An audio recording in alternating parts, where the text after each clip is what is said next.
Hello everyone. Previous class में हमने hyperkalaemia का जो aetiology and sign symptoms and diagnostic test के बारे में स्टडी किया था। Now we will learn about management of hyperkalaemia. What are the management of hyperkalaemia, कौन कौन से ऐसे मतलब हम चीज़ों को फॉलो करेंगे जिससे हम हाइपरकैलेमिया को मैनेज कर लें।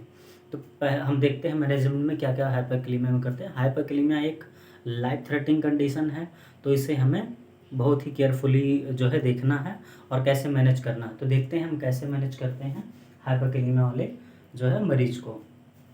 तो हाइपरकैलेमिया अगर किसी को, जैसे ज़्यादातर मोस्टली सीकेडी वाले मरीजों में होता है, अगर इन केस किसी भी इंडिविजुअल का हाइपरकैलेमिया हो गया है तो हम पहले क्या करेंगे, मॉनिटरिंग करेंगे। मॉनिटरिंग में क्या करेंगे, ईसीजी उसका तुरंत कराएंगे। ईसीजी कार्डियक जो है मॉनिटर से कनेक्ट करेंगे, उसमें हम देखेंगे टी वेव टेल हो रहा है या पी वेव फ्लैट है या एस टी डिप्रेस्ड। इन चीज़ों को जो हमने ईसीजी चेंजेस को देखना है वो देखेंगे।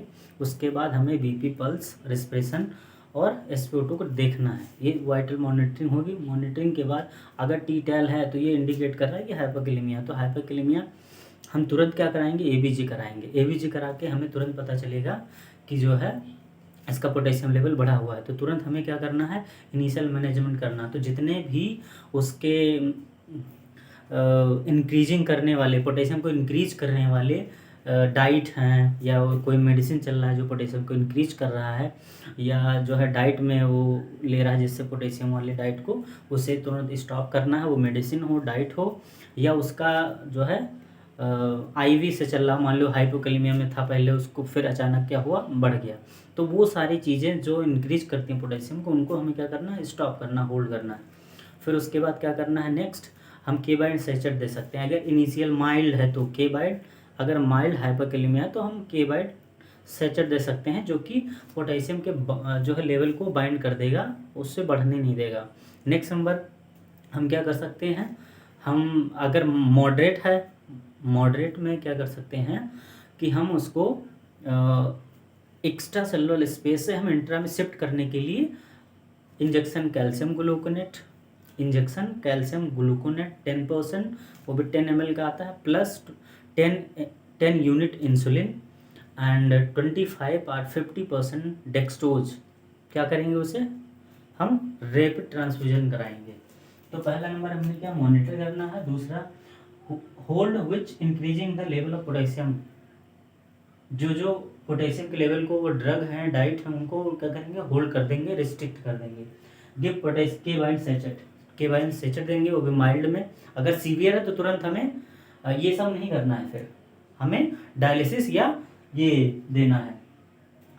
उसके बाद मॉडरेट है तो administration of calcium gluconate plus 10 unit insulin plus 25% और 50% एक्सट्रोज बाय इंट्रावीनस। ये क्या करेगा, जब हम ये देंगे calcium gluconate, insulin and dextrose, ये क्या करेगा, एक्स्ट्रा सेलुलर स्पेस से इंट्रा सेलुलर स्पेस में ये क्या करेगा, शिफ्ट करेगा। इसका मोड ऑफ एक्शन है ये जो हम देंगे। नेक्स्ट नंबर है लूप डायरोटिक। लूप डायरोटिक में क्या आता है, लेसिक्स हो गया, टॉर्सेमाइड, फ्रूसेमाइड, डाइटोर और लेसिक्स। इन्हें हम देंगे तो ये करेगा इंक्रीज यूरिन आउटपुट करेगा। इंक्रीज यूरिन आउटपुट से क्या होगा, जो इलेक्ट्रोलाइट्स है उसमें पोटेशियम भी एक्सक्रीट आउट होगा, तो इससे यूरिन के थ्रू जो है पोटेशियम बाहर जाएगा। तो इसीलिए हमें 40 to 80 mg तुरंत उसे मरीज को देना है, जिससे यूरिन आउटपुट इंक्रीज हो और पोटेशियम एक्सक्रीट आउट हो।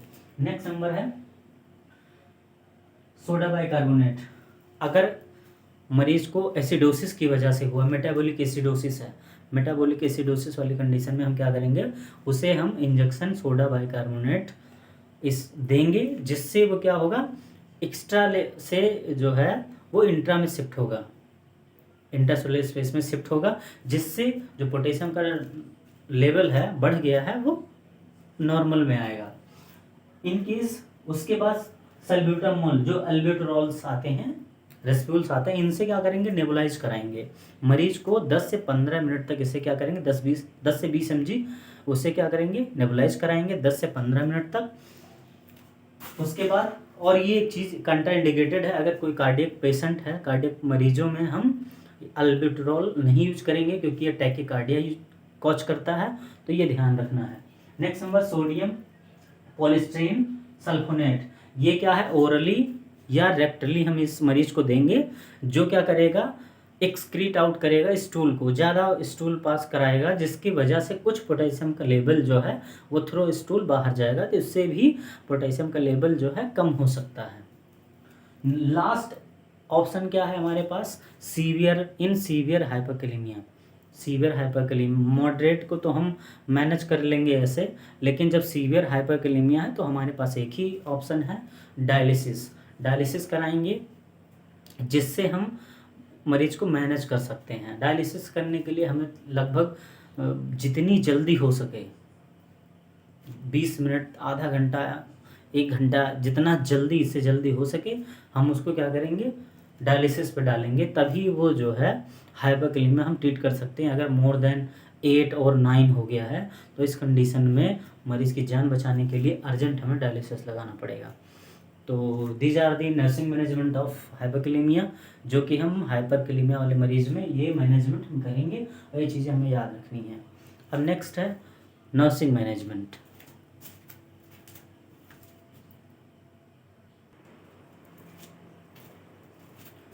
nursing management of hyperkalemia. What are the nursing management of hyperkalemia? So first one, strict monitoring of vitals. Vital sign क्या करेंगे, चेक करेंगे, स्ट्रिक्टली मॉनिटर करना है, वो भी कार्डियक मॉनिटर से चेक करना है, पल्स चेक करना है, बीपी चेक करना है, रेस्पिरेशन और SpO2 चेक करना है। उसके बाद सबसे मोस्ट इम्पॉर्टेंट ECG पैटर्न को देखना है, उसमें टी वेव को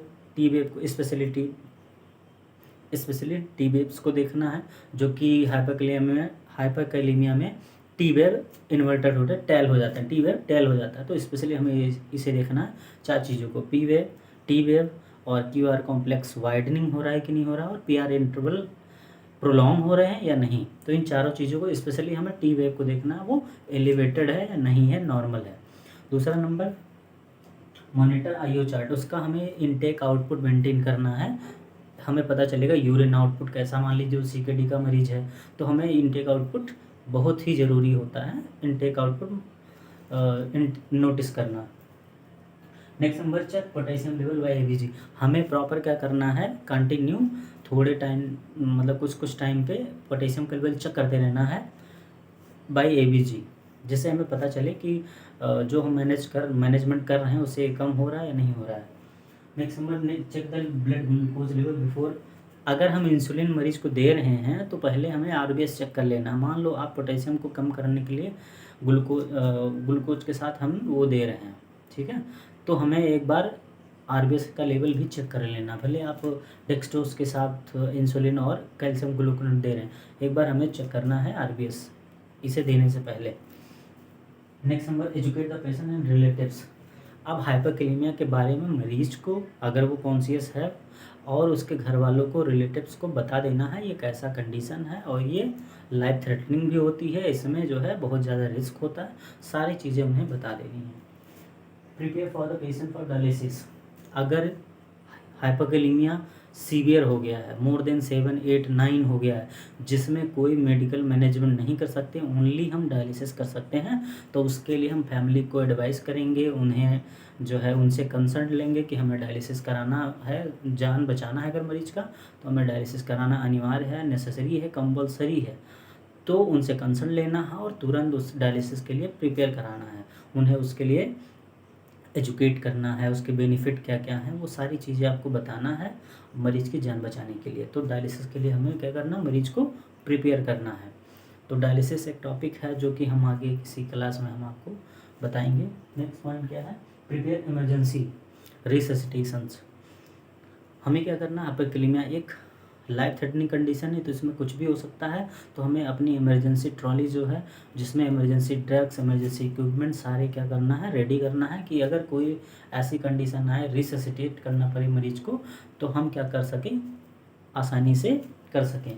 नेक्स्ट नंबर, कंटिन्यू मॉनिटरिंग, मतलब कंटिन्यू आपको पोटेशियम का लेवल चेक करते रहना है।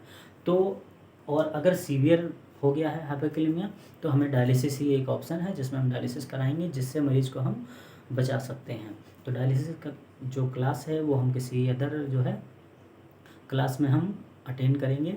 डायलिसिस का पूरा एक क्लास है जिससे हम अटेंड करेंगे। तो आज का हमारा टॉपिक हाइपरकैलेमिया कंप्लीट हुआ है। डेफिनीशन, स्टेजेस हाइपोकैलेमिया के, aetiological factors and sign symptom, diagnostic test and management, nursing management, इन सभी चीज़ों को हमने जो है कवर किया है, लर्न किया है। तो नेक्स्ट टॉपिक में हम किसी और टॉपिक के साथ मिलते हैं। और हमारा कंटेंट वीडियो अच्छा लगा है तो शेयर करिए और सब्सक्राइब करिए। नेक्स्ट वीडियो में मिलते हैं। Thank you so much.